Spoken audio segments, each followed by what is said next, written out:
Mae Krier, an original Rosie the Riveter, was born in 1926 in North Dakota. After the bombing of Pearl Harbor, Mae, her sister, and a friend headed to Seattle, Washington, where Mae became a riveter for Boeing, making B-17s and B-29s for 92 cents an hour. She met Norm, her late husband, a sailor, on the dance floor in 1944. Norm was transferred to Pasco, Washington, and in April 1945 they married. She left Boeing to work for the Army engineers with Italian prisoners of war in Pasco at 83 cents an hour. Eventually they settled in Pennsylvania, where they raised their 2 children and where Mae still resides today. Mae joined other Rosies to get the first National Rosie the Riveter Day in 2017 and the Congressional Gold Medal for Rosie in 2020. During the pandemic, through her Facebook page, Honor Rosie, Mae, with the help of companies, groups, and individuals, made and mailed well over 6,000 red and white polka dot face masks. 5,000 went directly to her Honor Rosie followers. In 2022, her face mask and bandana were worn by Rosie the Rocketeer in the commander's seat of the Boeing Starliner, which traveled to the International Space Station and back. Mae continues to travel the world to promote Rosie the Riveter's legacy, and at 98 years, Mae still cuts her own grass. Now it's time to join Breaking Barriers with Mae Krier. Hi, Mae. Hi, Deb. How are you this morning? I'm good. I see we have a nice guest on this morning. We certainly do. Mae and I were talking about this yesterday, how happy we are to bring different people on our show to promote them and for people to learn all the things you don't read in the history books. And this is one of those programs. We're excited to talk to Pia Marie Winters Jordan, who is the author of the book Memories of a Tuskegee Airman Nurse and Her Military Sisters. So let's welcome Pia. Hello, everyone. Hi. Hi, Pia. Thanks for Welcome. being on. You're welcome. We're so happy to have you tell our story. It's so important. All right. Thank you for having me. I'm looking forward to talking about the nurses. That's great. So your book focuses on 1942 to 1946 during World War II, when the Army Nurse Corps staffed the station hospital on the base where the Tuskegee Airmen were trained, correct? Correct. And correct me if I say anything wrong. I will. Where was this base at? Where was it located? The base was located in Tuskegee, Alabama, which is, of course, in the state of Alabama. And you can imagine it was not necessarily a welcoming environment for African-American personnel. Right. The residents, I think, were uneasy having them there. So is that why the staff was African-American? Definitely. Okay. Although actually initially the personnel there, the ones who were training were white. But then later on, there were some African-American personnel who would come on and do training and all. But basically, the higher ups were white officers. Okay. I didn't realize that Tuskegee Airmen had a hospital exclusively for them. Well, this was an Army base. Right. So just like any other Army base, there was a hospital. And you're right. This was a base just to train African-American men to fly military planes, because in 1925, there was a report that said African-American men were not smart enough to be officers. And to be a pilot, you have to be an officer. So this was an opportunity with World War II coming, that there were groups throughout the country who are pushing to have professional personnel in the military who were African American. And even the nurses, you couldn't be in the Army Nurse Corps before World War II if you were African American. There were no Black nurses allowed. So when did that change that they became nurses? All right, in 1941, to get into the Army Nurse Corps, you had to join the American Red Cross. Well, wow. The nurses, there was one nurse, her name was Della Rainey, and she tried to join the American Red Cross, and she couldn't because she was Black. So what she did, she wrote a letter to the higher ups in the American Red Cross saying she wanted to serve her country and to allow her to be included. So she was accepted in 1941. And so that opened the door for other nurses. However, initially there was a quota for African American nurses. They were only allowed about 56 of them who were allowed to come in initially. Okay. Well, how many nurses ended up being stationed there? 28 nurses were stationed at Tuskegee Army Airfield. And keep in mind, to be in the Army Nurse Corps, you had to have graduated from nursing school and you had to be a registered nurse. So these were professional nurses. These women had done all they needed to do to be accepted into the Army Nurse Corps. Were they sent into military training or into the war zones or anything after their training? Well, no, these nurses, they were stateside. They were in, actually, though, I have to say there were about 3 nurses who eventually were stationed in England. But basically, these 28 nurses at this point in time, between 1941 and 46, except for the 3 who went to England, they were stateside. So the training, they did have some sort of basic training, but they went in as lieutenants in the Army Nurse Corps. And so they would have like their own boot camp or hiking or whatever, just the basics to prepare them for their assignment there. Are you saying that they were only allowed to treat the colored? Correct. Is that, These nurses, and that's another thing, these nurses were only allowed to be on bases where they were treating African American men or Negro men or colored men, however the terminology you use, and German prisoners and possibly Italian prisoners. So they were those were their the people that they handled, except on the base. You had the personnel on the base, but more than likely the white personnel would go to the VA hospital that was in Tuskegee. Can you imagine if you're a wounded soldier, would you care whether you're black or white? Or somebody take care of you? Would it matter? Isn't that amazing?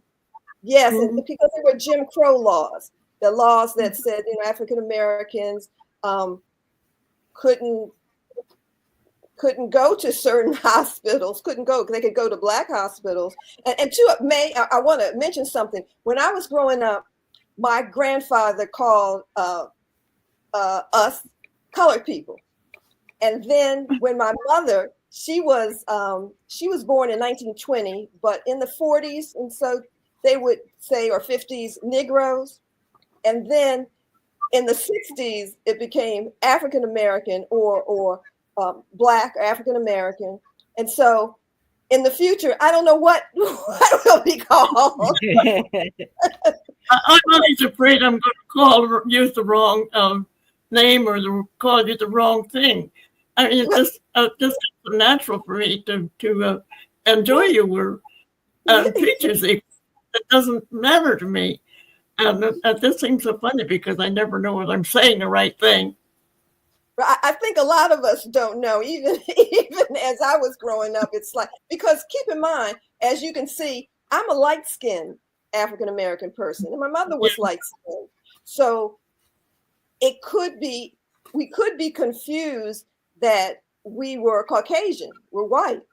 And I can tell you some things. Probably my mother was able to walk around Tuskegee and other bases when she was assigned to other bases in the North, because people didn't realize that she was African American because she was so light. Well, I'm glad you brought your mom up, because this is a very special book, because your mom was one of the nurses, right? Right. And if you look over my right shoulder, see the woman in the front? Mm-hmm. That's And we're going to show another, we're going to show that again. Okay, but let me mention too, see the woman, I'm kind of moving to her left. That was Della Rainey, the one who became the first African American in the Army Nurse Corps during World War II. Okay, okay. Brandy, can you put up the first picture, which is your mom and your book cover? There you go. Oh, you know what? It's beautiful. That picture is my family's favorite. Like her sisters, brother, that picture has gone down through the decades as being the favorite family picture. And basically the picture underneath, those were the nurses when they were in their formal uniforms, but that doesn't show all of the 28 nurses, because keep in mind, nurses at any one time, there were 20 nurses, Black nurses on that base.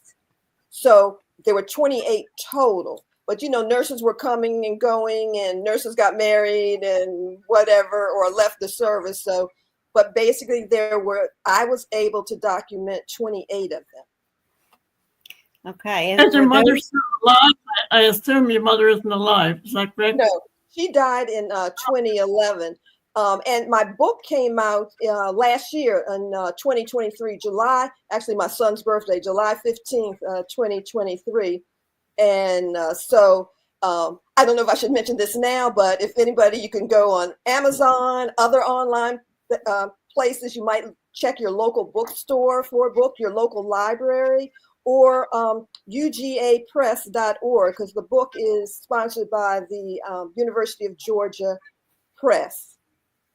Oh, and I see you have a scroll underneath. I'm so impressed about the book. So let me say the title, because Brandy tells me I have to remember people who aren't watching but listening. Right. The name of the book is Memories of a Tuskegee Airman Nurse and Her Military Sisters. The author is Pia Marie Winter Jordan. Right. So thanks, Brandy. You can take that one down. So, Pia, what made you decide to write this book? Well, I decided to write this book because my mother in 2006, she became ill. My father had died by then, a couple decades earlier. And so she moved closer to me from a single family home into a senior citizen facility as an independent. But what happened is she became ill, and she ended up going from independent to a nursing home. There was not that in between, unfortunately. So I'm her only child. And so I had to end up cleaning out her apartment with the help of one of my cousins. But as the days went on and I was looking through her things, I found this scrapbook. And on the outside, it said Tuskegee Army Flying School. Now, I had seen that scrapbook growing up. I really had. But, it was just interesting little pages. It kind of, like went over my head. Like, okay, was this when you were in nursing school or in the military or what? So I didn't pay much attention to it. But as an adult, I started looking at it and I'm going, oh my goodness, my mother served with the Tuskegee Airmen. Now, what I have to do sometimes when I'm doing presentations is letting people know who the Tuskegee Airmen are, because some people have never heard of them. Exactly. And like I said before, it was an experience, back then they call it experiment, but we have to separate that term experiment because there were an experiment in Tuskegee that wasn't positive. Right. The syphilis study, this has nothing to do with that. I want to make that clear because some people, they were saying, well, these nurses, why did they do? No, they had nothing to do with that study. Mm-hmm. So the fact that this was an experience to see if African-American men were smart enough, could learn how to fly military planes. So that is the basis. When I tell people about the story, what was happening, it was Jim Crow laws that African-American people didn't have rights. You know, they couldn't do certain things. They were, even in the military, basically, you could dig holes, the men could dig holes for latrines, cook, they could be cooks. So it wasn't professional. The Black doctors, Black nurses, Black lawyers were not included. So this was an opportunity where the door was opening, that at least in the military, there was integration, because civilian hospitals, if you're Black, basically you couldn't work in a civilian hospital.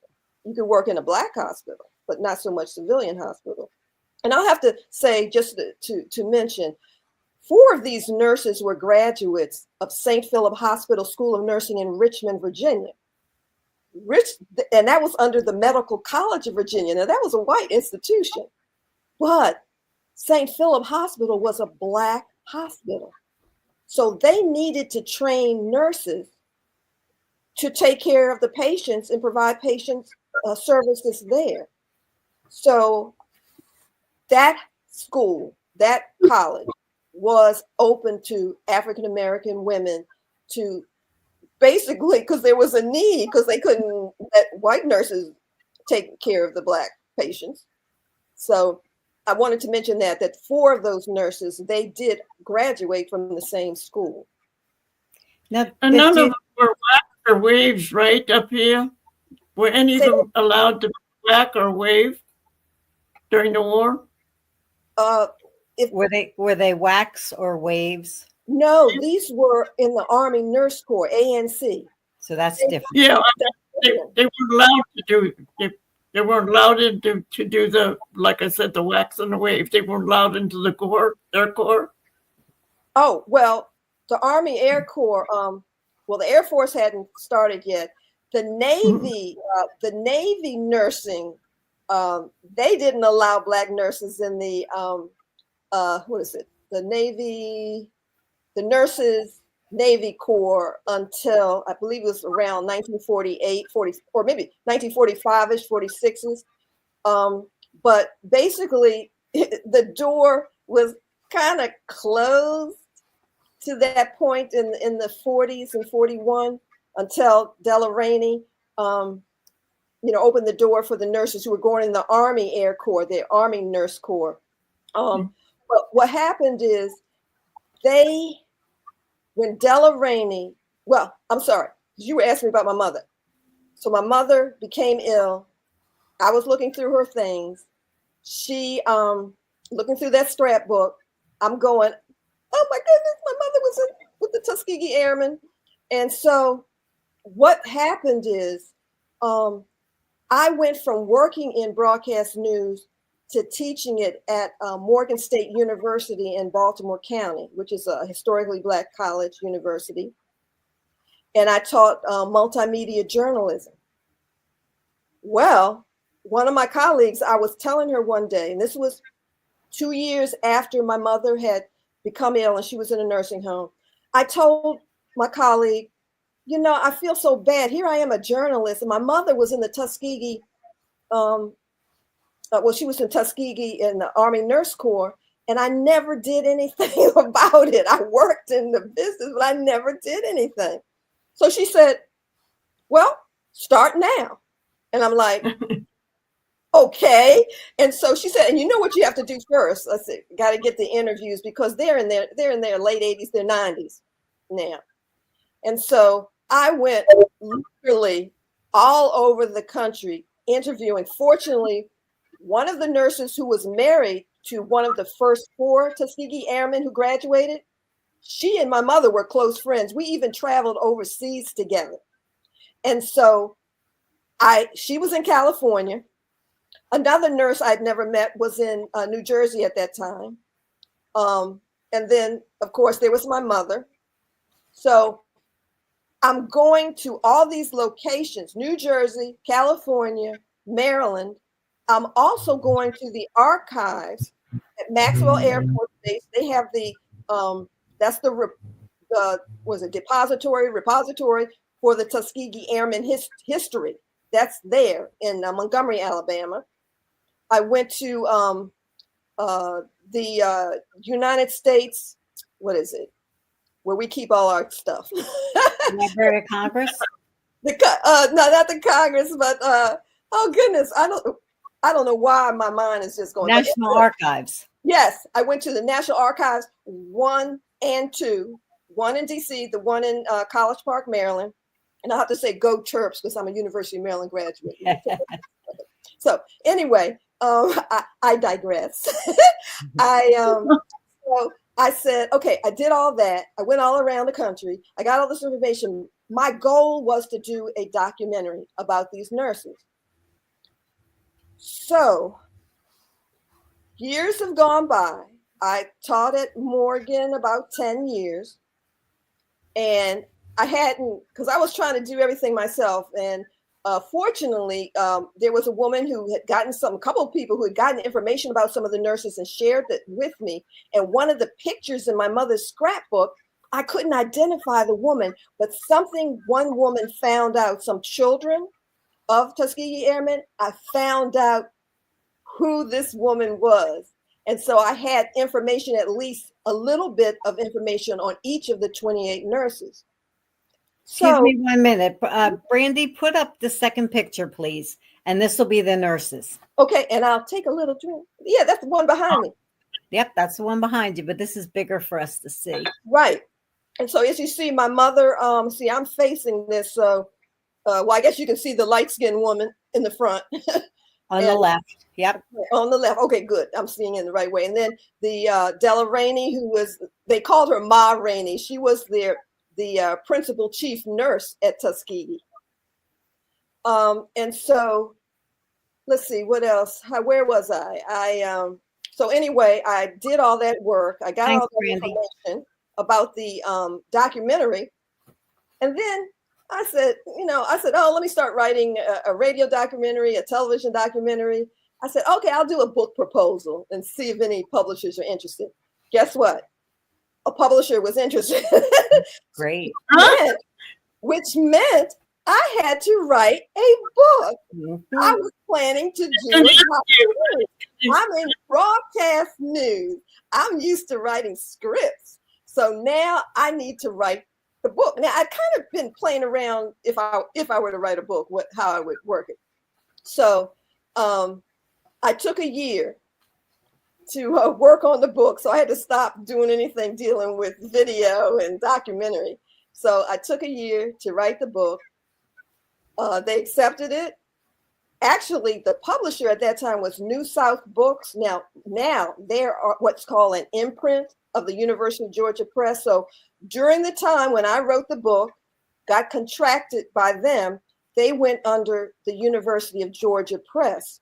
So I was working basically with the University of Georgia Press at that time. And so since then, I got the information, but it was because of my colleague who now she's at the University of Southern California, Professor Alyssa Hostin Richardson. So what I've been doing since then kind of put the documentary on the back burner, but I'm hoping, to start it up again, to start working on it. But I've been, doing presentations like what we're doing, like talking to you all now, doing interviews, radio interviews, television interviews, a podcast. And then I've been going live because even in Florida, one of the museums had me speak. One of the bookstores had me speak. I'm going to be doing something actually in Alabama in February, and I'm going to be doing a virtual, like we're doing now, for the Daughters of the American Revolution in Wisconsin in February, and then I'm going to be in Maryland, and March for Women's History Month at the oh goodness, the College Park Aviation Museum.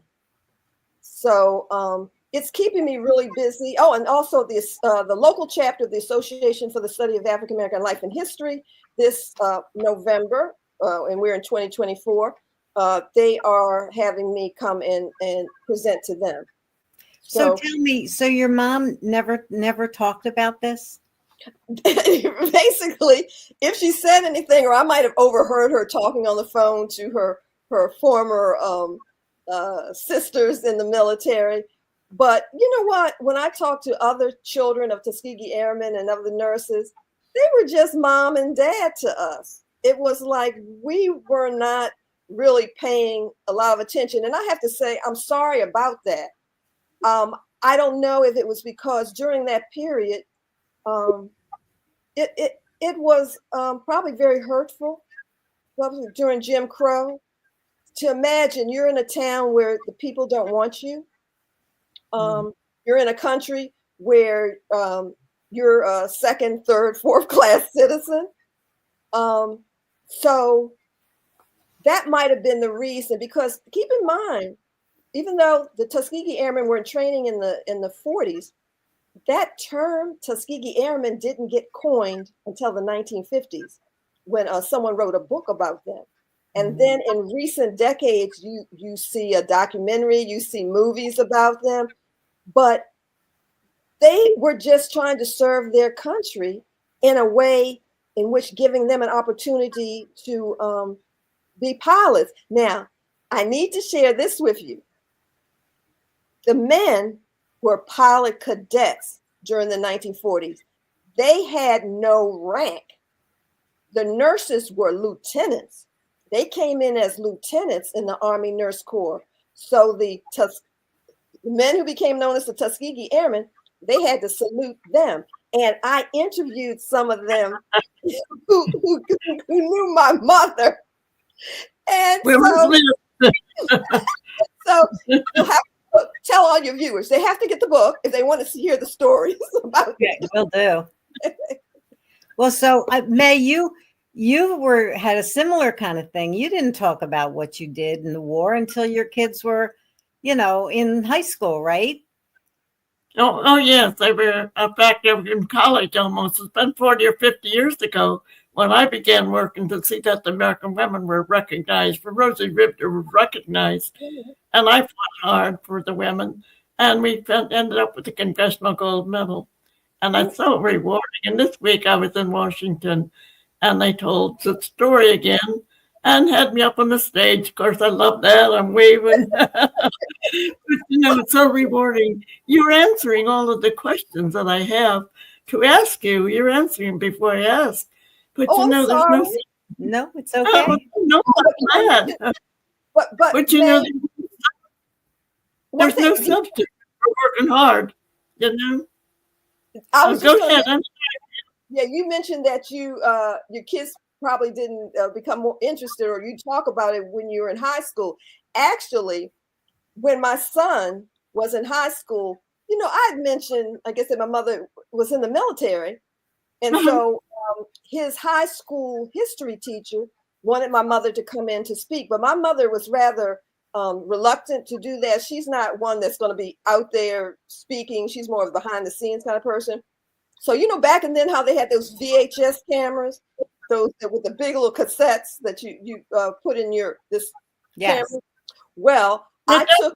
Don't forget, Pia, after World War II, the people didn't talk about it for years. I mean, we're hearing more about the veterans of World War II now than we did after the war. I guess I'm just so glad to have it over. In the meantime, I've met some of your men, your Tuskegee Airmen, and I met Captain McGee in Washington, which I loved. I mean, his family's got a beautiful family. And, this is so nice when you can get together and be normal people together. I like that. But, like I said, Pia, there's no substitute for working hard and just never giving up. And I love the way you're talking about your mom. I think that's wonderful. Yeah, I'm just sorry that she didn't live long enough to even see that I was working on a book. Now, I did make a a shadow box with her picture and her medals and her uniform pins. Like I said, and I used that when I videotaped her for my son's high school teacher. But I had never, to really look into, the nurses and what they were doing and the problems they had even getting in to the military at that time. So, Brandy, could you put up? I'm sorry, Deb. Go ahead. Let's do the third picture because this shows other staff. So tell us about these people. Okay, now some of them I was trying to figure out who everyone is, but the women, all the women there, they were the nurses. I believe this is the last group of nurses who were stationed on the base because there's about 5 or 6 left after they started closing down that base. And the man, fourth from the left, he was the commander or the chief in charge of the station hospital and colonel. And of course, I should have reviewed this. Oh, goodness. Colonel Cummings. So he was head of all of them. And then in that picture, I believe there's the dentist, people who served in different capacities, because on that base, they had to deal with dentistry, medical, surgical. So I believe these are the last people who in 1946 who were there before that base was disbanded. Okay, thanks, Brandy. So up here, this weekend I traveled with are you familiar with the Buffalo Soldiers? Yes, and I have someone you might want on your show because they study in Maryland about the Buffalo Soldiers and they do reenactments. I got a couple people who do reenactments. Well, James Thompson and his wife Maria, we traveled together to Washington, and he spoke too. And I told Deb all about it. I said, we want to bring them on too sooner or later because it's such an amazing story. And these are the kind of things that people don't know about. We hear about it, but don't actually know the story. So that was really interesting. So sooner or later, Deb and I will have them on, or Brandy. And hopefully it's a nice story. Right. And then I don't know how many, if I'm correct, how many are living? I don't think there are many. We said 2 with, there was 2 with us. I think that's about all that's left of the Buffalo Soldiers. What a story. I never knew the extent of it. I knew a little about it, but not the extent of what they've done through the years. And that goes back a long way to the Rough Riders. Right. Mae, it's good, Mae, that you want to get these stories out because a lot of families, there are a lot of stories out there that no one has ever heard. And some may never be told. If there's no one to tell the story, then it won't be told. It just so happens that I was a journalist. So in putting together the book, that wasn't that difficult. Even though I was more in broadcast, I also had to study print.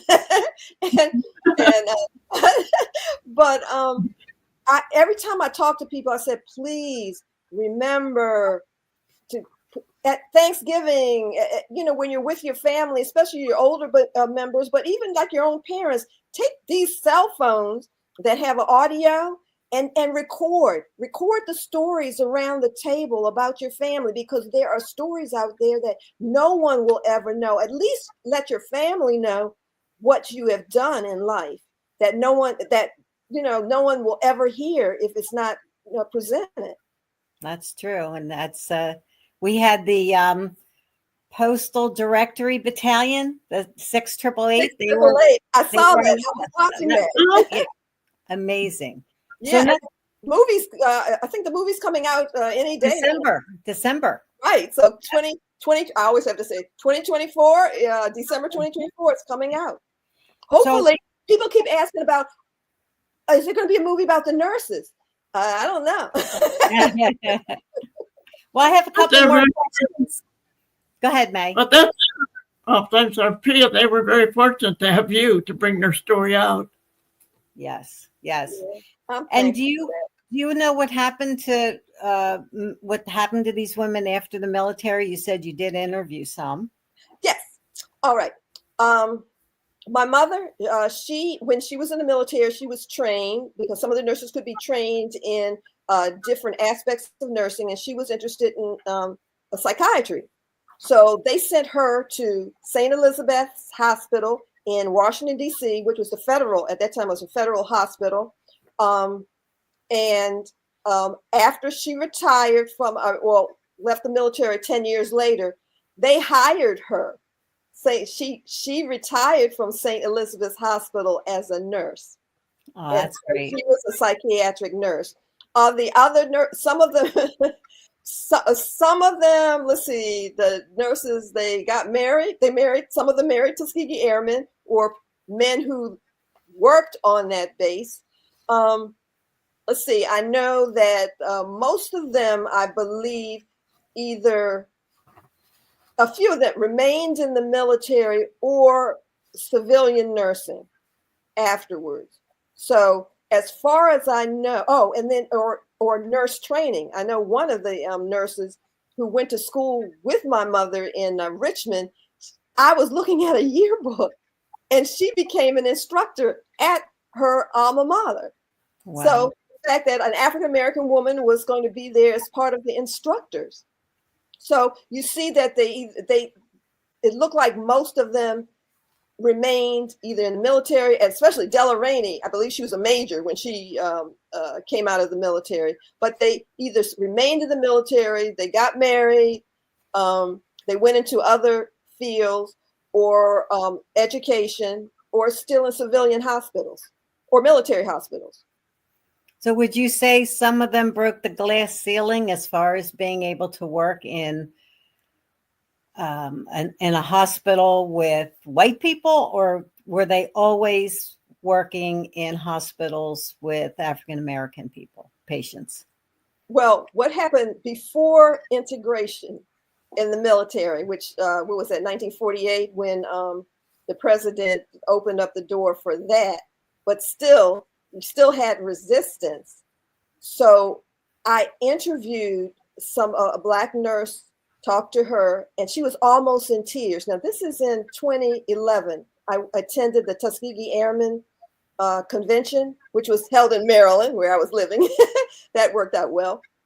And so she was almost in tears when she said that these women, and she was a military nurse, that these women opened the door for her to come in. And as a result, see, Black nurses couldn't even be in civilian hospitals. So by this time, there was an organization called the National Association of Colored Graduate Nurses.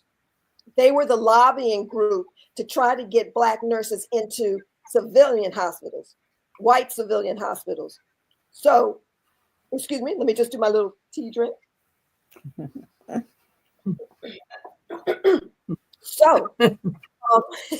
So by this time, now nurses could serve anybody. But if you talk to nurses, there were probably still some vestiges of discrimination over the years. And you know what? There probably is still some even today. Agreed. So, it was a hard time. And when you ask me, why they may not have, shared their story, like I said, it might have been too much pain to have to go back to that period of time when they lived and what was going on in the country at that time. Mae, do you have any more questions? Go ahead, Deb. I'm sorry. No, I wanted to ask you, do you have any more questions before I do a commercial for the book? I do. Maybe I missed this, Pia, but did the women get military benefits? Did they have? Did the military give them the benefits the same as the men? You know what? As nurses, whether they were white or Black, they probably didn't get exactly like what the men got. But what I think happened, like when my mother, when she died or left, she was a veteran. So she did receive veteran benefits. And so eventually, I think everybody, the white nurses, the black nurses, everybody, got the benefits that they deserve. However, even though the nurses were considered in the Army Nurse Corps, the black nurses, I think because they were segregated, it's not like they were in the regular Army Nurse Corps. They had the same, they went in as lieutenants. But like I said, they could only serve black personnel, military personnel, German prisoners, or Italian prisoners. So they were kind of limited in what they could do. But as a result of the, the presidential, whatever it's called, I forgot, in 48, that it opened up the door for them at that time. So yes, Mae, they were getting something. Is there? Go ahead, Mae. I think you need a commercial, Deb. Well, first I want Pia to. What else would you like us to come away from this podcast with?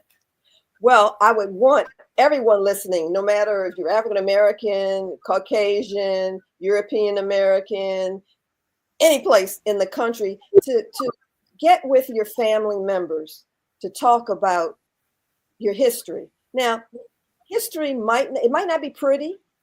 It might be some things in your family that are embarrassing, but it's good to know. What was it? Winston Churchill and someone else was saying, if you don't know history, you're apt to make mistakes, the same mistakes over again. So we learn from our history. We learn. And so even within families, finding out like your medical history, what your family did growing up, it's important. And especially for young people and old people, they need to share their stories. And so that others can benefit from those stories. Very true. So if anybody wants to read or buy the book, Memories of a Tuskegee Airman, Nurses and Her Military Sisters. That's a mouthful. But yeah, I had a different subject, but there you go. The press, the publisher had a different idea. Yes, they do, don't they? You can do so at your local library, on Amazon, through your local bookstore, or at ugapress.org. So I know I'm going to get the book, because now you got me wanting to know about your interviews. Yeah. For sure. So thank you very much for coming on.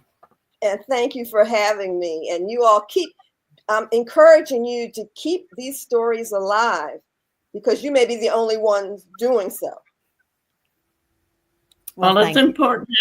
When I was growing up, I didn't know what prejudice was until I moved east, or not so much on the West Coast, but the East Coast. I know it's amazing how people dislike this person for some reason. I just think it's terrible. Why can't we have peace on earth? And like President Truman said after World War II, he said, we've won the war, but we haven't won the peace. And I think our world seems to be more ignited, is a word, I guess, now than ever before. That's true. Pia, thank you so much for sharing your stories. You're welcome. And we'll see you after this podcast. And good luck to you. So, Mae, I really enjoyed that. I learned a lot. We always learn a lot. I know, and I had questions, but you answered them before I even asked them. It was wonderful. I didn't even have to read mine. She's good. You can tell she's in the journalism. She knows how to do this. I wondered how one of the things I kept wondering was, how did she begin to write, or what made her write, or how was she talented? But she told that before I asked it, There you go. It's amazing. Mm-hmm. So another good podcast under our belts. That's true. Very interesting. Very good. Yep. Everybody should listen to these stories. They're so important. And we'll keep telling them as long as you want to, Mae. As long as you want to. I will. We got a lot more coming up. So yes, we do. So many people. that there's so many people that should have their stories told. If they reach out to us, it would be nice too. But most of them, people that we either experienced or know, which is nice. True.